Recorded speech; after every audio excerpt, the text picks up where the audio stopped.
Hello students, कैसे हो आप सभी। आज मैं आपके यूट्यूब चैनल इजी बायोटीच पर लेके आई हूँ ESIC की तरफ से एसोसिएट प्रोफेसर और असिस्टेंट प्रोफेसर की रिक्रूटमेंट।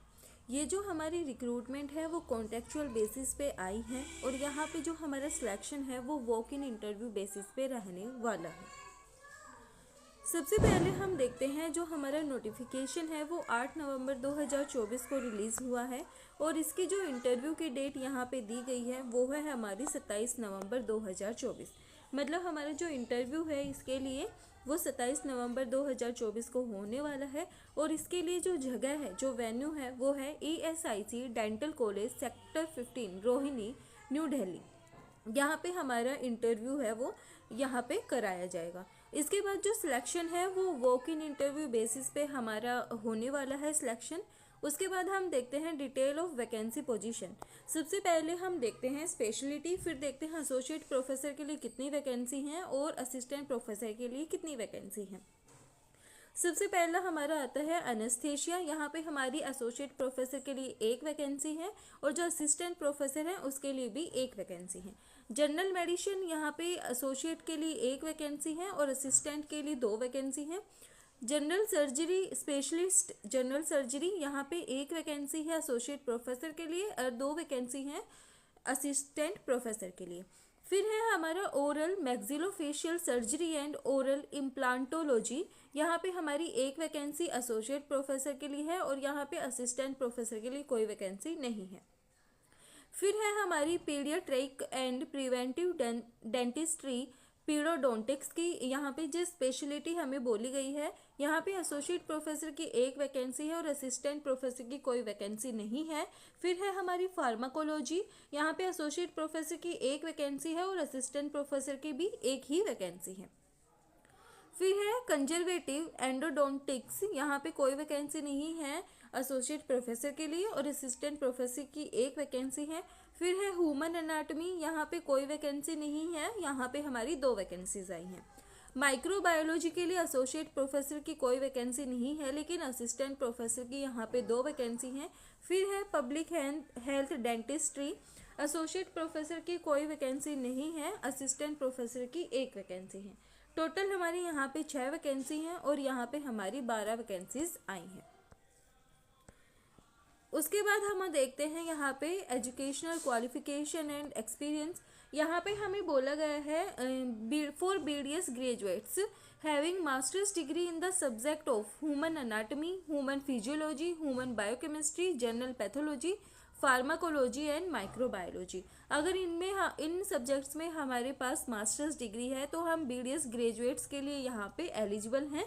हम यहाँ पे जो इंटरव्यू है उसको हम क्या कर सकते हैं, हम इंटरव्यू के लिए यहाँ पे जा सकते हैं। जो इंटरव्यू है उसको हम यहाँ पे अटेंड कर सकते हैं।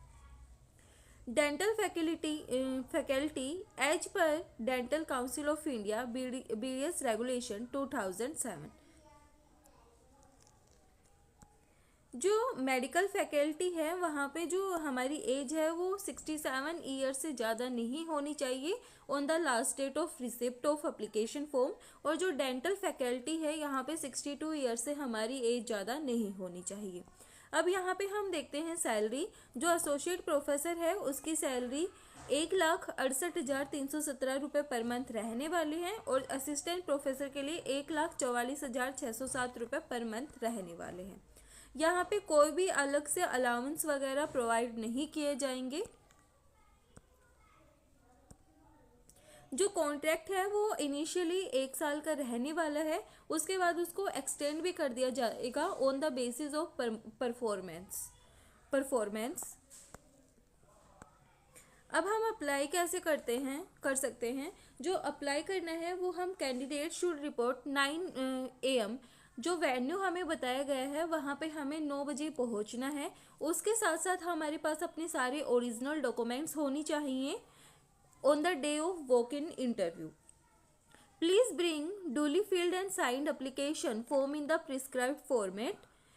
और जो भी ओरिजिनल सेट है रेलिवेंट सब्जेक्ट्स का वो उसके साथ क्या होना चाहिए, मतलब जो हमारा एप्लीकेशन फॉर्म है उसके साथ हमारे जो सर्टिफिकेट्स वगैरह हैं वो भी होने चाहिए, और 1 set of self attested copies of all the original documents. यहाँ पे हमारे पास जीरोक्स होने चाहिए सारी सर्टिफिकेट्स के, और 2 रिसेंट पासपोर्ट साइज फोटोग्राफ हमारे पास होनी चाहिए। And the relevant certificate should be submit at the time of verification on the day of walk in interview. अब यहाँ पे हमारा जो रजिस्ट्रेशन का टाइम है दिया गया है हमें, वो 9 बजे से 11 बजे तक दिया गया है, और जो वॉक इन इंटरव्यू मतलब जो हमारा इंटरव्यू का टाइम है वो 11 बजे का यहाँ पे दिया गया है। अब यहाँ पे जो SC ST PWD department candidates हैं और फीमेल कैंडिडेट और एक्स सर्विसमैन हैं उनके लिए कोई फ़ीस नहीं है, लेकिन जो ऑल अदर कैटेगरीज हैं उनके लिए यहाँ पे 500 रुपये फ़ीस रहने वाली है।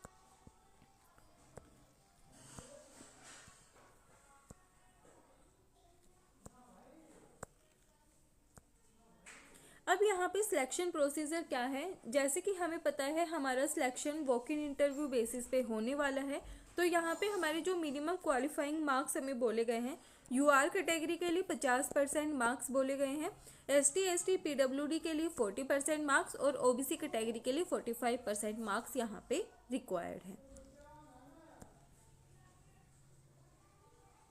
जो रिज़ल्ट है वॉक इन इंटरव्यू बेसिस पे जो हमारा रिज़ल्ट आएगा इंटरव्यू का वो कहाँ पे पब्लिश किया जाएगा या फिर अपलोड किया जाएगा, वेबसाइट के ऊपर अपलोड किया जाएगा।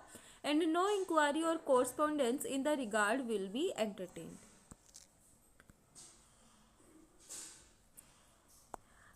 अगर जो सिलेक्टेड कैंडिडेट हैं वो यहाँ पे ज्वाइन नहीं करते हैं तो उस केस में जो नेक्स्ट कैंडिडेट हैं उनको यहाँ पे अपॉइंट किया जाएगा।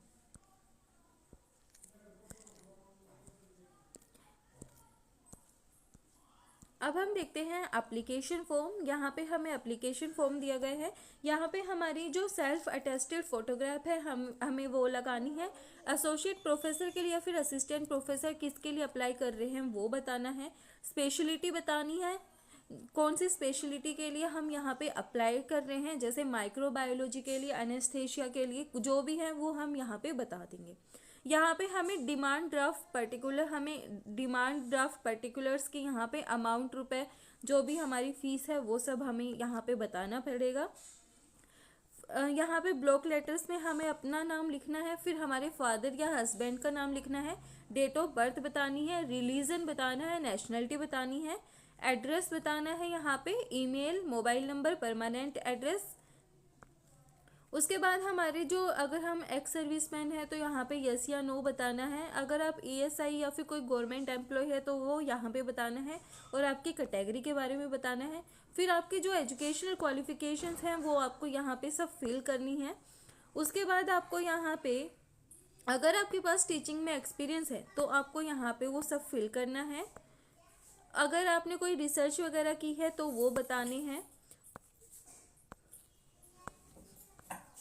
फिर यहाँ पे आपको डिक्लेरेशन दे के डेट, प्लेस और अपने सिग्नेचर के साथ डिक्लेरेशन देना है। ये था हमारा ESIC की तरफ से एसोसिएट प्रोफेसर और असिस्टेंट प्रोफेसर की रिक्रूटमेंट। वीडियो पसंद आए तो लाइक, शेयर एंड सब्सक्राइब जरूर करना। Thank you.